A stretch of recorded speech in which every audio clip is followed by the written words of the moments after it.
ദേശീയ ഓട്ടോറിക്ഷ തൊഴിലാളി യൂണിയൻ കണ്ണൂർ ജില്ലാ കമ്മിറ്റിയുടെ ആഭിമുഖ്യത്തിൽ മോട്ടോർ തൊഴിലാളി ക്ഷേമനിധി ഓഫീസിന് മുന്നിൽ ധർണ നടത്തി. DCC president advocate Martin George ഉദ്ഘാടനം ചെയ്തു. ഇടത് സർക്കാർ സമസ്ത മേഖലകളിലും പരാജയപ്പെട്ടുവെന്ന് മാർട്ടിൻ ജോർജ് പറഞ്ഞു. ജീവിത നിലവാരം മുന്നോട്ട് കൊണ്ടുപോകണമെങ്കിൽ അവരെ സംബന്ധിച്ചിടത്തോളം, തൊഴിലാളികളെ സംബന്ധിച്ചിടത്തോളം അവർക്ക് കൊടുക്കേണ്ടതായ ആനുകൂല്യങ്ങൾ കൃത്യമായി കൊടുക്കുവാൻ വേണ്ടി ഗവൺമെന്റിന് സാധിക്കണം. ഇതാരുടെയും ഔദാര്യമല്ല, അതൊരു അവകാശമാണ്. പണിയെടുക്കുന്നവന് കൃത്യമായി കൂലി കൊടുക്കാനും അവന് പെൻഷൻ കൊടുക്കാനും അവന് വേണ്ട ആനുകൂല്യങ്ങൾ കൊടുക്കാനും അവന് ചികിത്സാ സഹായം കൊടുക്കാനും എല്ലാം ഉത്തരവാദിത്തപ്പെട്ട ഒരു ഗവൺമെന്റിന്റെ കടമയാണ് എന്നുള്ളത് ഈ ഗവൺമെന്റ് മനസ്സിലാക്കണം. ഇതൊന്നും ചിന്തിക്കാനുള്ള അല്ലെങ്കിൽ ഇതൊന്നും ചെയ്യാനുള്ള ഒരു ബോധ്യമോ ഇതൊന്നും ഈ ഗവൺമെന്റിന്റെ കാരണം ഇത്തരം കാര്യങ്ങളെ കുറിച്ചല്ല ഗവൺമെന്റിന്റെ ചിന്ത.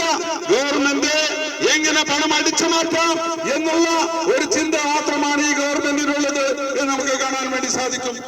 അതുകൊണ്ട് പ്രിയമുള്ളവരെ, ഈ ഗവൺമെന്റ് എല്ലാ രംഗത്തും തികഞ്ഞ പരാജയമായ ഒരു ഗവൺമെന്റ്.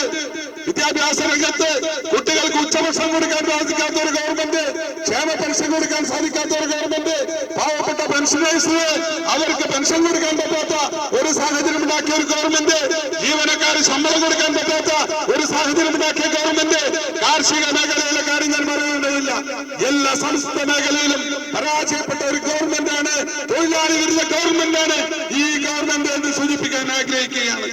പെൻഷൻ അനുവദിക്കുമ്പോൾ കോവിഡ് കാലത്തെ ആനുകൂല്യങ്ങൾ ഉറപ്പുവരുത്തുക. ഉടമ തൊഴിലാളി വിഹിതം വർഷങ്ങളോളം കുടിശ്ശികയുള്ളവർക്ക് ഗഡുക്കളായി അടക്കുവാൻ സംവിധാനമൊരുക്കുക. മോട്ടോർ വാഹന തൊഴിലാളികൾക്ക് ESI പദ്ധതി നടപ്പിലാക്കുക. ഓട്ടോ തൊഴിലാളികൾക്ക് മിനിമം പെൻഷൻ 5000 രൂപയായി വർദ്ധിപ്പിക്കുക. ഓട്ടോ തൊഴിലാളികൾക്ക് ഓണം ബോണസ് അനുവദിക്കുക തുടങ്ങിയ ആവശ്യങ്ങൾ ഉന്നയിച്ചാണ് ധർണ നടത്തിയത്. ജില്ലാ പ്രസിഡന്റ് AP നാരായണൻ അധ്യക്ഷനായി. കുന്നത്ത് രാജീവൻ, രാജീവൻ മില്ല, ജെയ്സൺ കേളകം, പ്രകാശൻ നെടിയങ്ങ എന്നിവർ സംസാരിച്ചു. ബാലകൃഷ്ണൻ മമ്പറം, വിജീഷ് കൂത്തുപറമ്പ്, സത്യൻ മാഹി എന്നിവർ നേതൃത്വം നൽകി.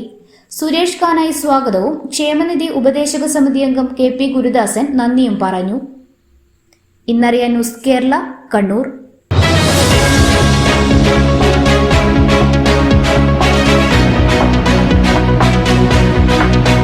വലിയ സന്തോഷങ്ങൾക്കിടയിൽ നഷ്ടപ്പെട്ടു പോകുന്ന ചില ചെറിയ ഇഷ്ടങ്ങളുണ്ട്. ആ ഇഷ്ടങ്ങൾ സ്വന്തമാക്കാൻ എന്നോടൊപ്പം എന്നും ഉണ്ടായിരുന്ന എന്റെ ഫാമിലി.